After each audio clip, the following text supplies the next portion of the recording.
see this? Okay. Hi guys, welcome back. Today, so we are going to be working on converting measures. This is our last day for converting measures. So this is going to be kind of a review day for us. First thing I want to start off with is by going over what is customary and what is metric. Okay, so remember when we see customary, we want to be using that reference sheet, the FSA reference sheet that you guys have seen before. That is what you want to use. Customary system is going to be inches, feet, yards, miles, let's see, quarts, gallons, what else? We got length, distance, volume, so like that, okay? So that would be the customary system. That is what you're going to use your reference sheet. Always, always, always. It will help you with those conversions. Now, with the metric system, you are able to use your reference sheet if it helps you. It might help you a little bit to kind of remember this little phrase. We call that a mnemonic, but I would use the phrase to remember how to order the metric system. So remember, King Henry died by drinking chocolate milk. Kilo, hecto, deci, base unit. Sorry. Kilo, hecto, deca, base unit, deci, centi, milli. Sorry. Okay, so see how we can easily get those confused. So make sure you know which one's which, okay? So with metric units, always, always, always try and use this. It will help you way more than your reference sheet will, okay? So we're gonna do some practice problems. You can do these with me, or you can just follow along. Remember, you can pause this video at any point, re-watch it, watch it 3 or 4 times, however many times it takes for you to completely understand this is fine with me, okay? So starting off, we have 27 inches equals how many feet in inches? So let's see how much space I left for myself. Okay, decent amount. So if I'm looking at my reference sheet, I know that I'm going from inches to feet, okay? So I'm going from inches, which is a smaller unit, to feet, which is a bigger unit. Small to big, divide the pig.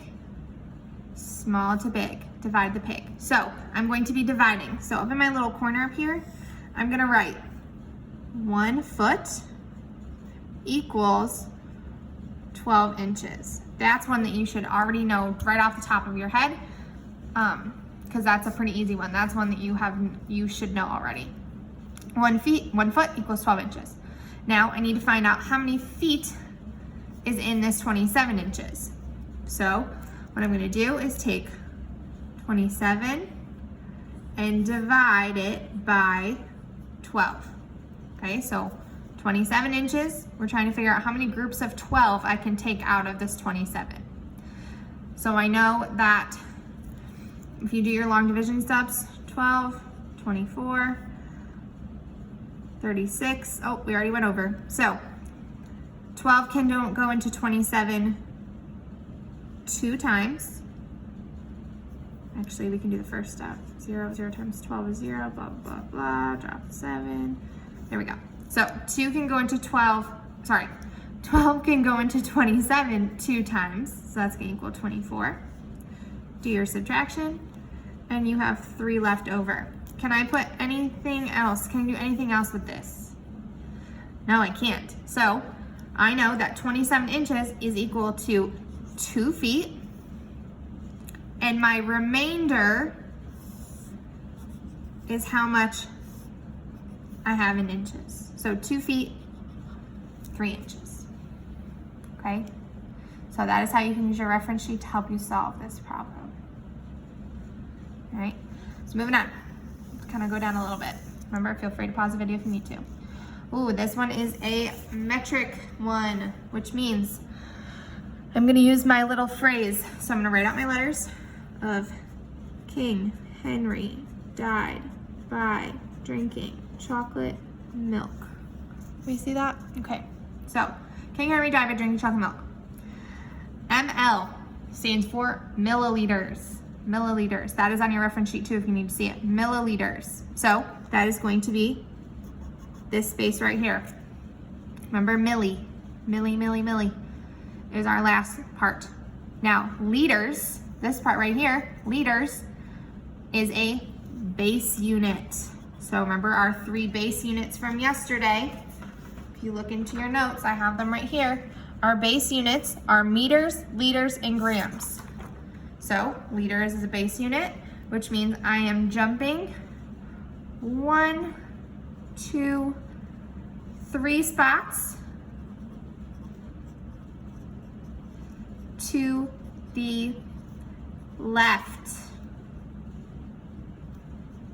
Remember, that is important because what I'm doing is I'm going to also move my decimal point 3 spaces to the left. So I can actually just write 30 in here, take my decimal point and go 1, 2, 3. Fill in that space with a 0 so that you know that, I'll rewrite it down here, 30 milliliters equals 0, decimal point, 0, 3. You can add that 0, you don't necessarily need it. 0, 3, 0 liters. And that is going to be your final answer. Okay, so I moved 3 spaces to the left, which means my decimal point also needs to move 3 spaces to the left. If you were to use your reference sheet for this one, you would be multiplying or dividing, which is essentially what we're doing here. We're just moving the decimal point instead. It's doing the same thing. We're actually dividing by 10 each time we move the decimal point. But if you were to use your reference sheet, you would just do long division, and it would get pretty complicated. So I would personally use this little phrase to help you and move your decimal point different spots. All right, next one. This will be our last one.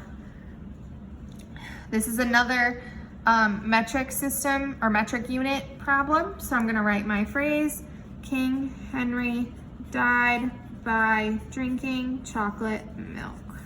Okay, I have kg, which stands for kilograms. I have centigrams, think of like centimeters, centigrams. So I go over to centi and underline that. Now I'm going from kilograms to centigrams, which means I need to go to the right. 1, 2, 3, 4, 5. 5 spots to the right. 5 spots to the right.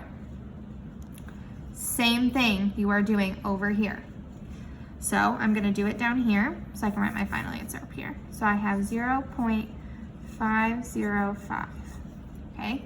Moving it 5 spots to the right. So 1, 2, 3, 4, 5. My new decimal point goes right there and I fill in my zeros. So this answer is 50500. Now remember, if it's a whole number, the decimal point is after your last digit. You don't need the decimal point there. You can just leave it like that. So 1, 2, 3, comma goes right there. So 0.505 kilograms is going to equal 50,500 centigrams. That is going to be your final answer. Okay, so just make sure that however many spots you jump in the little phrase is however many spots you move your decimal point. Okay, this should be kind of a review for you because we've done moving the decimal point before. Now we're just kind of using it in terms of measuring and converting measurements. Okay, so this can be kind of tricky. I know that it can. So what I would like you to do is if you need extra practice, I want you to use IXL and be practicing with IXL. It allows you to practice those problems over and over again, and it gives you an explanation for why you got the answer wrong if you were to get it wrong. So it's kind of like me being there to help you to explain what you did wrong without me actually being there, okay? So watch this video again if you need to. I would highly, highly, highly recommend you watch it again until you completely understand it.